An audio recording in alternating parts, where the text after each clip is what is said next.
It means bad stuff. Neighbors tonight are processing the latest update. State police say the person who died was a child. Children are important.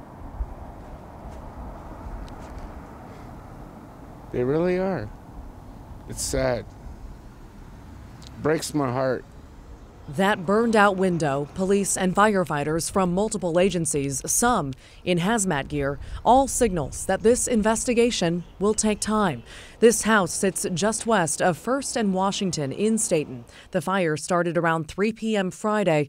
Neighbors took photos of flames bursting through that upstairs window. Police suspect arson. They haven't named any suspects. They also haven't released the name or age of the child found dead inside that house. And tonight, they won't say whether they believe it was indeed the fire that killed that child. And she started saying, "There's a baby upstairs, there's a baby upstairs." Last night, multiple neighbors and a relative told KGW the child was a toddler, a boy. Again, police won't confirm those details. I ran up the stairs. It was like running into a brick wall of black smoke. This man ran into the burning home to try and save the child.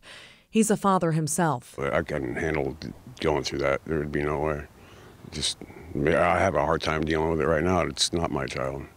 Neighbors have said several people lived or spent time inside that house. A woman who told us she was a member of the family did not want to be interviewed. Maggie Vespa, KGW News.